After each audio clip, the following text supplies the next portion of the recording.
It was all smiles over the weekend as Defence Minister Richard Marles met his UK and US counterparts in Singapore.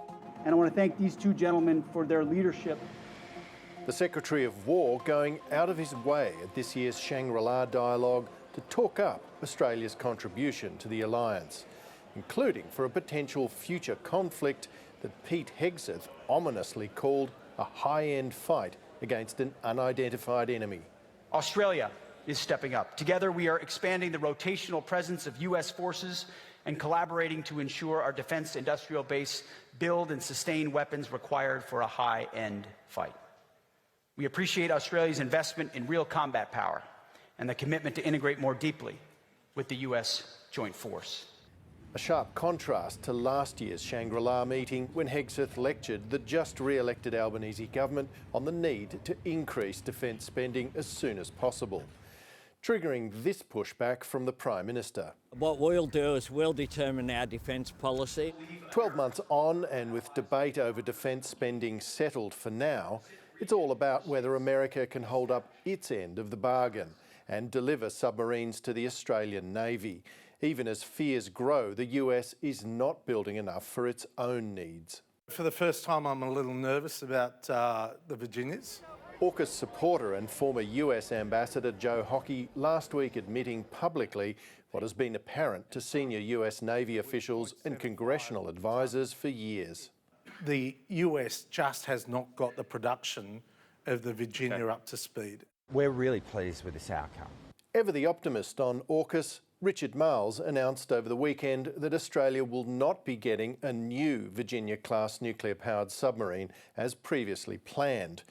Instead, the first 3 boats to arrive from the US will all be second-hand.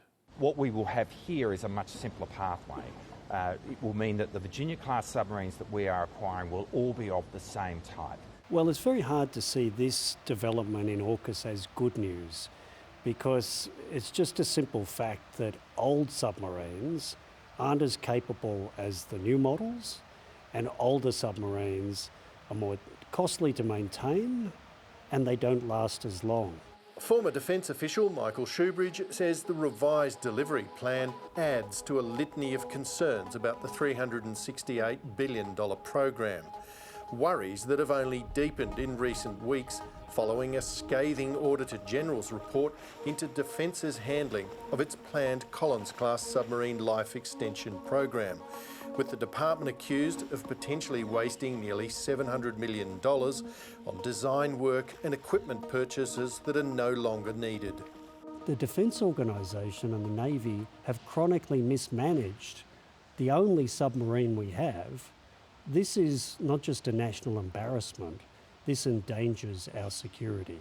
The Collins-class submarines have been around since the mid-1990s, and it's no different to an old car.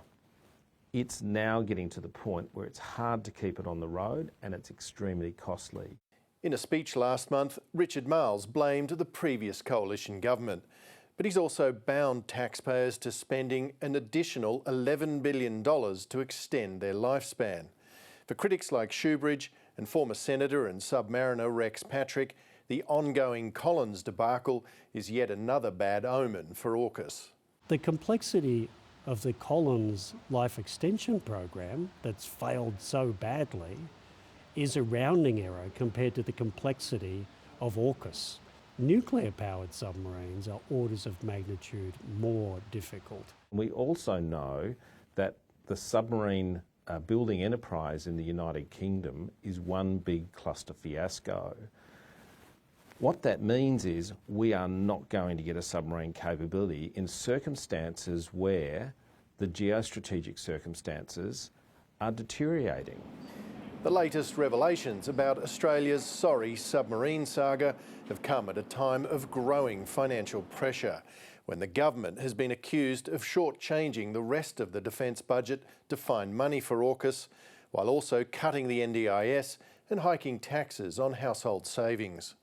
Defence has wasted so much money on the future submarine project. It spent $3.4 billion not getting a French submarine. Now, that sits against a backdrop of mums and dads struggling to make ends meet. Military officials continue to champion AUKUS, including Vice Admiral Mark Hammond, who takes over as Chief of the Defence Force next month. Last week, he took aim at its critics. I think we should stop politicising ambitious, challenging programs where the department is being completely transparent about the risks and the challenges, etc. This is not a simple program. Admiral Hammond needs to realise that it is the Australian polity that is paying for this project. That means that Australians can politic it.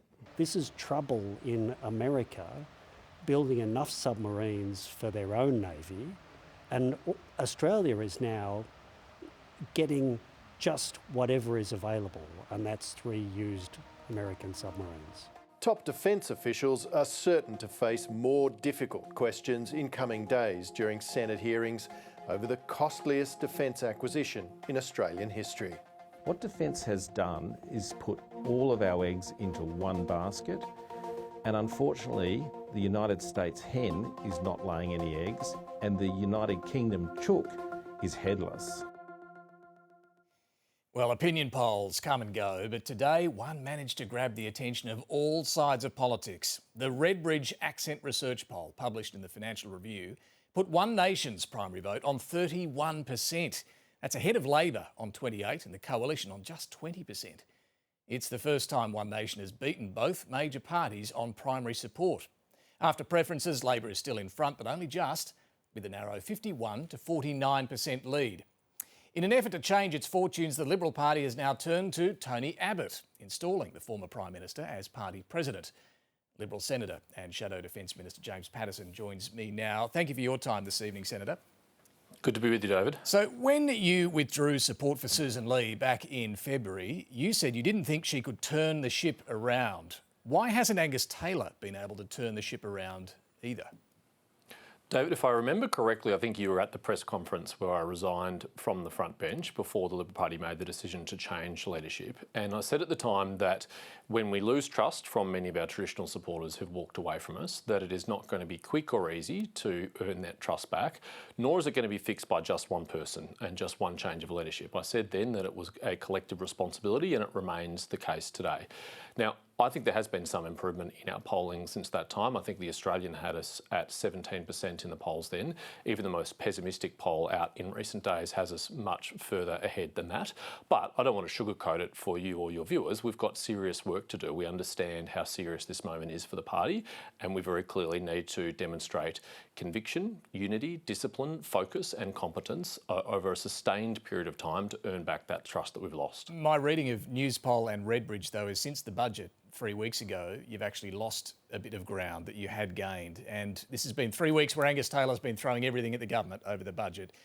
If he can't get traction on what the polls are saying is an unpopular budget, doesn't that worry you?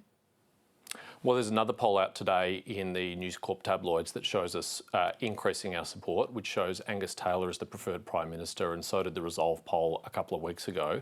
And in fact, the poll, Fox and Hedgehog poll, also showed today a 51% two-party preferred vote for the coalition, which would be a 6% swing against the government since the election would be potentially enough to turf them from office. So I don't think these polls are unalloyed goods for the Prime Minister either, but I'm not downplaying the seriousness of the challenge that the Liberal Party has. I accept that. Well, you've said this isn't going to be a quick turnaround. How long could it take? How long do you give Angus Taylor here? And would you be willing to make another change to, say, Andrew Hastie before the next election if that doesn't happen?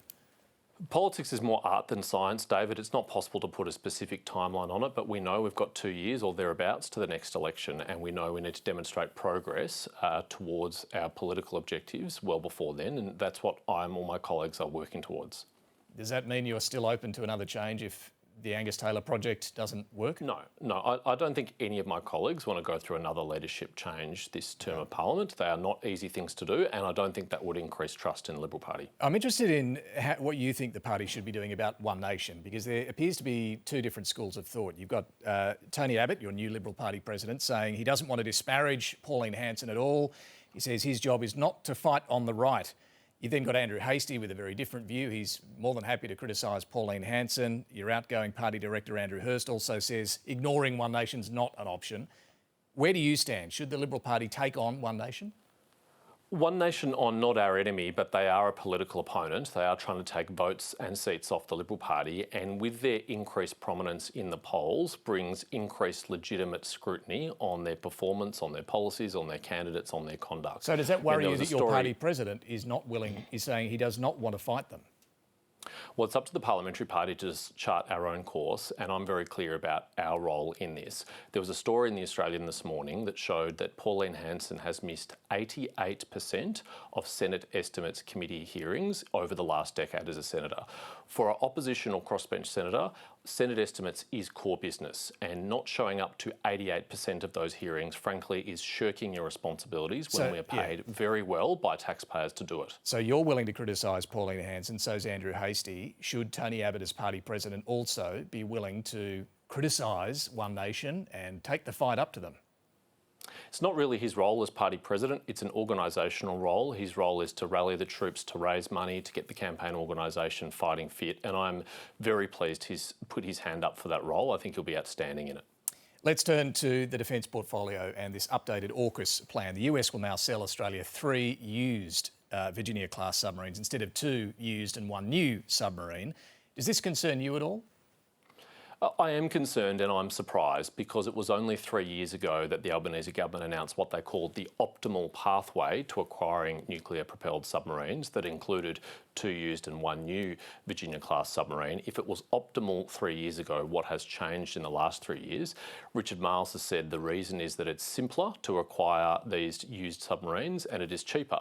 Well, nothing about that has changed in the last 3 years. If it was simpler now, it was simpler 3 years ago, and if it is cheaper now, it was cheaper 3 years ago. So something else has changed and the government is not being transparent about that, and I plan to pursue them on it in Senate estimates this week. What do you suspect has changed? Is the reality here that the US has not got its own production rate up to a level where it can provide us with a new submarine? I don't know what the reason is, David, although I am not as concerned by those production numbers as some other commentators are. Everyone's heard those statistics about 1.3 boats a year being produced now, needing to be 2.3 boats a year in the future, as if that's kind of written into the Act of Congress that established AUKUS. That's not the case, and if we successfully establish HMAS Sterling and the Henderson shipyards, that frankly will allow the United States to keep more boats in the water more often and as a very tangible contribution to the alliance. So I'm not as obsessed with those figures as others, although of course we want to see them producing more, not fewer. You've expressed some concern though about the fact there are now going to be 3 used Virginia-class submarines. Are you saying this is now a bad deal for Australia, that we've been dudded here at all? Look, I wouldn't go that far, but what I would say is that 3 used submarines, self-evidently, are going to be in service for the Australian Navy for a shorter period of time than 2 used and 1 new submarine. And that puts massively increased pressure on the SSN AUKUS program, which is the joint Australian-UK program to build our own nuclear submarines from the 2040s onwards. If that can't be delivered, then a very serious capability gap could emerge in both undersea warfare and long-range stealth strike. And I think we do need to be having a public conversation now about contingency plans for that capability gap, and also a capability gap that could arise given the Collins-class life of type extension has drifted as well. Well, that's interesting. So you're saying you're worried about a capability gap now. Is this a break in bipartisanship on AUKUS? How should we interpret what you're saying? No, it's not. I am a true believer in AUKUS, and I think we should double down on delivering AUKUS, and any support the government needs to do that, they will have from the opposition. And I'm not an advocate of a Plan B alternative to AUKUS. What I am an advocate for is prudent contingency planning, recognising the risks with the Collins-class life of type extension, recognising we are now getting only used Virginia-class submarines, recognising the massive challenge we have with SSN AUKUS with the UK. I think we need supplementary capabilities that will help will serve alongside AUKUS submarines, but will also help fill a capability gap should it arise in that very risky program. And I've advocated B-21 Raider bombers as one possible example to get the conversation started. I'm not certain that that is the answer, but we need to be having a conversation about it, and we need to be doing it now. Final question. We saw there in Jacob's piece Pete Hegseth, the US Defence Secretary, Secretary of War, praising Australia for stepping up on defence spending, particularly at HMAS Sterling and the Henderson shipyard. You've argued the government's actually cutting defence spending. What do you know that Pete Hegseth doesn't? Well, I would just encourage anyone who wants to commentate on this, look at the budget papers. There is an $800 million cut between this year. Well, there's an $800 million cut between this year and next year, financial year, and defence budget. And the government is playing lots of games with accounting measures and trying to count things like pensions, which we never used to previously, to claim higher spending. It's appropriate that the Defence Secretary be positive about our alliance, particularly publicly. And we are the best ally the United States has in the world, but that doesn't mean we're doing everything we can in our own national interest, or that we're listening to our own best informed experts, people like Sir Angus Houston, people like Professor Peter Dean, who say we need to be spending 3% of GDP on defence. James Paterson, thanks for joining us tonight. Thanks, David.